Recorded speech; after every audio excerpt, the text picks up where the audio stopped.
Hi there everybody, it's Verity here from inkybutterfly.wordpress.com. Thank you for joining me today, and we are working with Joyful Holly again. I really love this stamp set, but we're going to do something a little different and go a little vintage with the colour.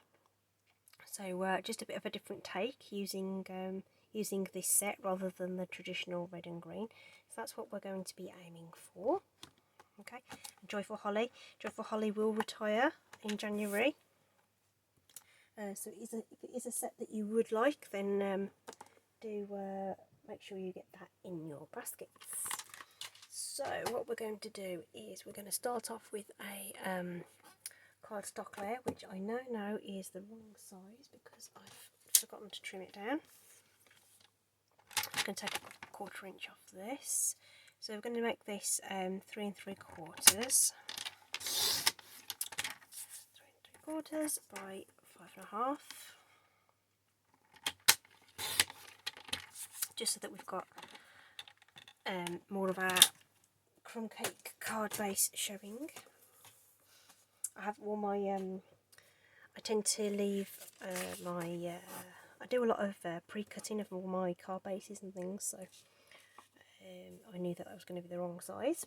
So we're going to take early espresso ink to stamp our outline image of our holly leaves. There's 2 sprigs, if you like, in the set, and this is actually the slightly smaller one of the 2. Okay, so we're going to build this up around the edge of our card, trying to maximise the coverage in the corners. Just twirl it round a bit. Just got a bit of scrap paper underneath here, just to, I don't want that stem coming into the card too much, so I'm going to make sure that gets hidden off the page somewhere. Okay, and we're just going to continue to build this up. I think we'll put this one here. Okay, just going around the edge, just some firm pressure. Just make sure that we get that nice coverage.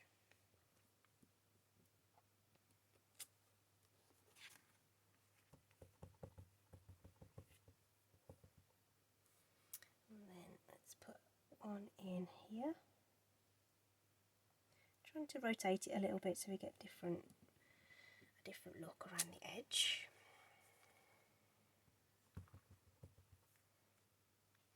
And then we'll dot one in there, and then if there's any spaces in the corners, so those 2 corners look just a little bit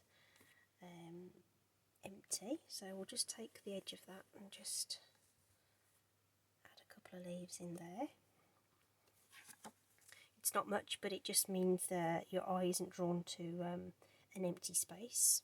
Okay, so that's done, and we're going to fill in the leaves with our crumb cake ink using the coordinating stamp. Okay, we're not stamping off, we're just going to use it as it is. So as you go round, you're going to just take your time to line up those key features, and that looks right to me. If it's a teensy bit off, it isn't going to matter too much. So that one just missed slightly. One of the things of doing these on the videos, and I'm hoping you're not catching the top of my head as I'm doing this, is you can't always get into the best angle to see. So hopefully this is going to turn out okay.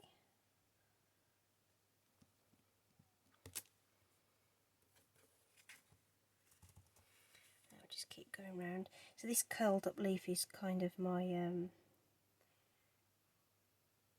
starting point for making sure I've got the stamp in the right orientation.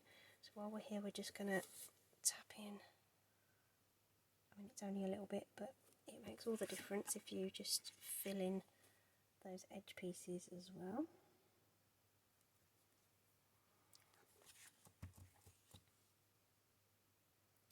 So it doesn't take long,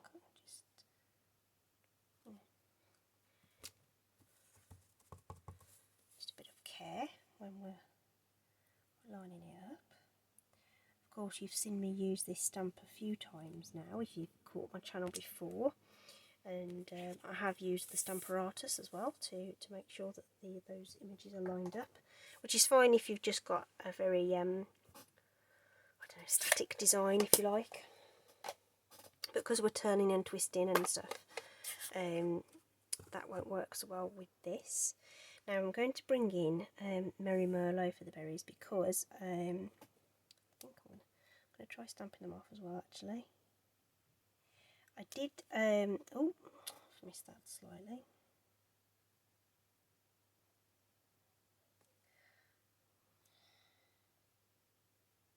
Just going to do that one again. I think that's a little too far off, and hopefully you won't notice. Just don't point it out to the recipient, you'll be fine. Just a secret between you and me, that is. Yes, so on my original sample I did the berries in Sahara sand, and I didn't think they kind of lifted off the page enough, but I didn't want to have them bright red, so I'm using Merry Merlot, which is just a tad more muted and a bit more in keeping with the vintage vibe that I'm trying to create.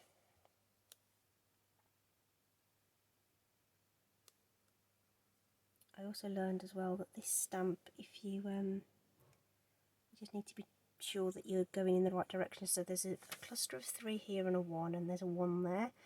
So you just need to make sure you're aiming for the right ones. And I think it's the bottom one. So, yeah. Oh, slightly missed those ones as well. Never mind.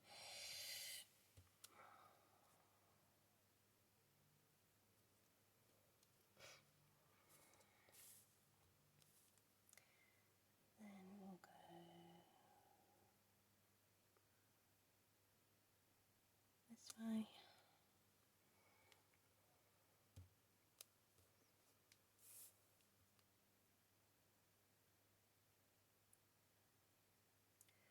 So it's just having a hard time just lining those up because the angle of the camera, and that was the wrong one, so that's why that wasn't lining up. So let's just re-ink that one, because that one doesn't come out so well for some reason. There we are.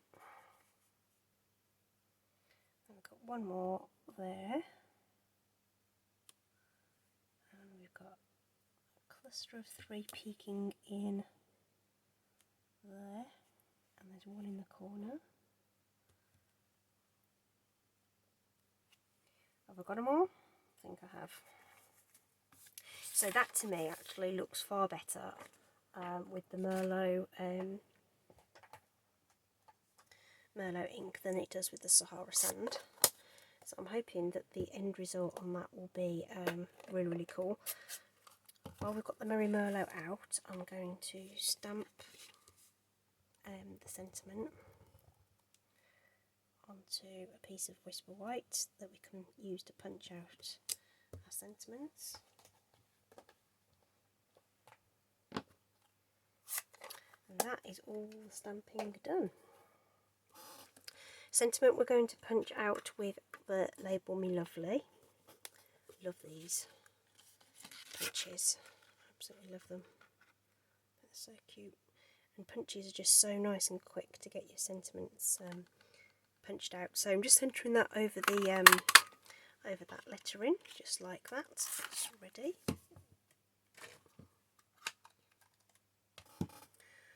I've already gone ahead and die cut a circle from vellum. This is using the stitched shapes dies, so you get circles, squares and ovals in the same set. So we're going to add that to there right now. So, oh no, we're not. No, we're not. I made that mistake on the first one. I'm going to do some inking first. So I'm going to bring back that scrap piece of card, turn it over. I'm going to bring in this fabulous blending brush. These are coming soon. You can't get them at the moment, but because I'm a demonstrator, I was able to order these in my pre-order. And you've seen me use brushes before. These are phenomenal. They're really nice size, a little larger than the ones I've been using.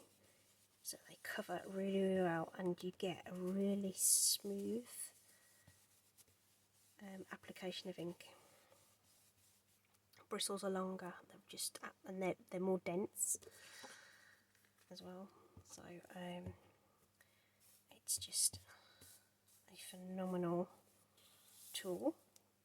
So if you're desperate to get your hands on these, you can if you become a demonstrator. Click on the link in my description that says join my team, and you will be directed to the link to help you do that.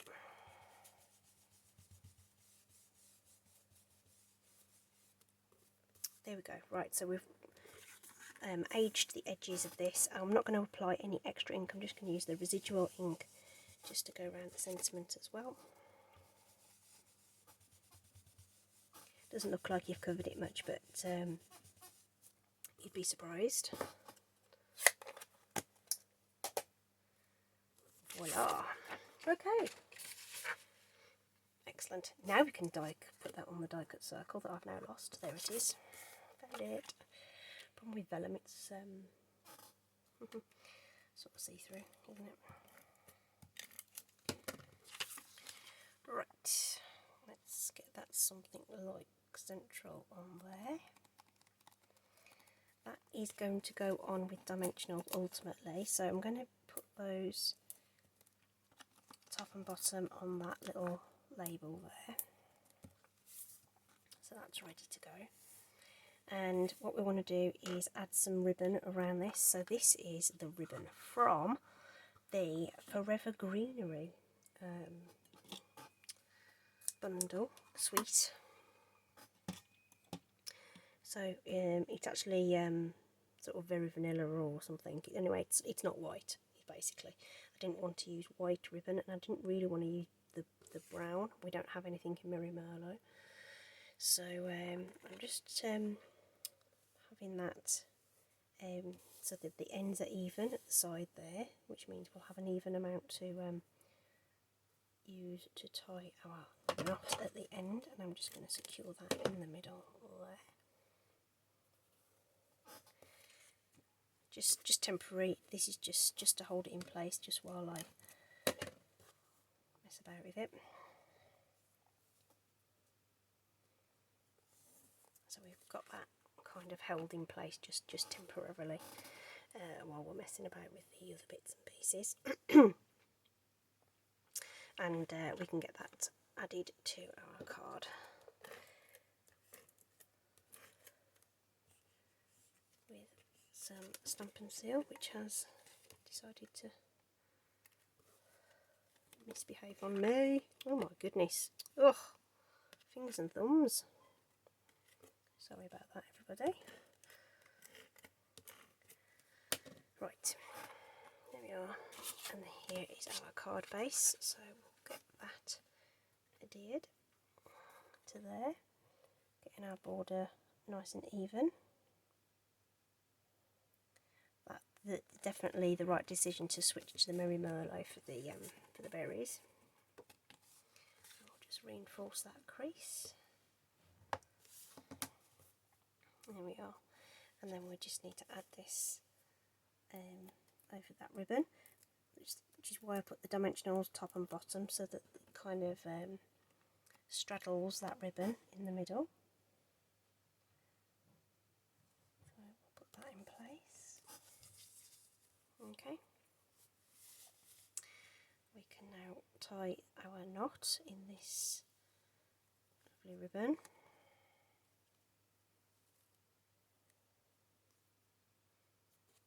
Now, sometimes the knots look pretty and sometimes they look less pretty, but you know what, we'll just go with it. There we are. Oh, not going to lie flat. Trim our ends on the angle, kind of even.